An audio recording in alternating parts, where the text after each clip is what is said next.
Hi there. So in part one of this series, we installed Home Assistant on a Raspberry Pi.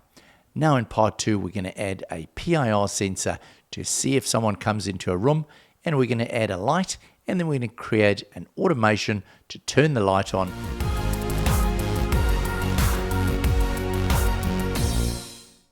So now we have our blank instance of Home Assistant. We go along here to Settings and Devices and Services. Now you'll see there's a whole lot of devices that have been already discovered. Now you may have some devices that you've been using before with things like your Amazon Alexa or Google Home. Now the first thing we're going to do is we're going to add a basic light, a Wi-Fi relay that will control the lights in our room. Now one of the basic devices that I've used from early in my smart home days was a Shelly one. Shelly is a small round device that can be installed behind your existing light switch. So what I recommend you do is, if you've got yourself a Shelly one, click on the link in the description below to the video I've created showing you how to install one of those Shelly switches, and then come back to this stage over here in the video. So let's assume we've done that. Our Shelly one is now showing ready to go. So the first thing I do is I click on the configure button. You'll see it's picked it up automatically, and what we need to do now is click the submit button, and we need to select an area. So I'm going to say, for example, that this one is appearing has been installed in my bedroom. So I go finish.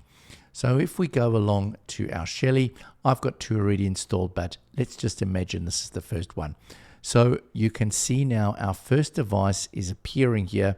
First thing we've got is a control, so we can turn the light on and off using this little slider over here.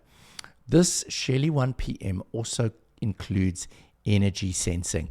So you'll see now that the power that it's using is 3.9 watts of electricity. So now if I go back to the overview page, and you'll see here that this Shelly one has already pulled into this. The reason is, at the moment, this dashboard is being created automatically. So every entity that I add, it will add this to the dashboard. Now the next thing we want to do is we want to go and add a USB Zigbee radio. So you take your Zigbee dongle, you plug it into one of the USB ports on your Raspberry Pi, and then we can go along and we can set that up. So once again, we go to Settings, we go Devices and Services, and you'll see it over here somewhere that we've got our SM Lite Zigbee radio. So now I'm going to go Configure. Do you want to set it up? Yes, we do. We go Submit, and that will now start installing the software and setting up the radio. Now, what we want to do is we want to start from scratch. So we want to erase all network settings and create a brand new radio setup. So this is using a thing called Zigbee for Home Assistant. That is a preloaded part of the Home Assistant package. So to add our motion sensor, we're going to hold in the little button on the motion sensor for 3 seconds to put it into pairing mode. And then we're going to go to Settings, Devices and Services, Add Integration, and we're going to say add a Zigbee device. It will now search for that Zigbee device. You can see there it's picked it up, and we're going to put this in the bedroom as well. So now we want to go and create our automation. So we go to Settings, and we're going to go and find our PIR sensor first. So it's here under the Zigbee Home Automation section, and there it is. It's the e-wheeling device.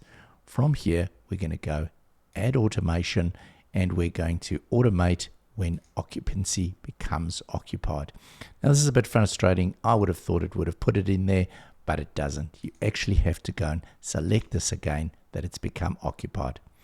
The next thing we want to do is perform an action on one of our entities. So we select a device, and then in that device list, we want to search for Shelly. There's our Shelly over there, and we want to turn the Shelly on. So we can now save this automation to turn light on, and we'll save that. Now there is a way to do these two automations, to turn it on and then turn it off within one automation, but today I'm going to show you with two separate automations because it is a lot simpler. So now we've turned the light on. Now, what we can do is we can copy this automation or duplicate it, and then we can get it to turn the light off. So I'm going to click on the little 3 dots over here, and I'm going to go duplicate. So once we've duplicated it, it's created a new automation with the same entities. What I'm going to do now is I'm going to say when it becomes not occupied, we want to turn the light off. And this will now turn the light off, so we can now say light off. So there we go. We've gone along, we've added 2 devices, a sensor and a light switch, and we've created an automation to connect those 2 together. Now, one thing that I didn't show here is that you should really be naming your entities. So instead of leaving them as the entity names that pop up with the devices, I should actually go in here and rename them. So if I go along here to my eWeLink, for example, I can click the little edit up here, and we can call this bedroom PIR sensor, and this will make it a lot easier for us in the future to be able to find those devices when we're searching for them. Well, that's all for now in part 2. I will be doing a part 3 again soon to show you the next level where we start looking at customizing our dashboards. Anyway, that's all for now. Have a great week. Bye then.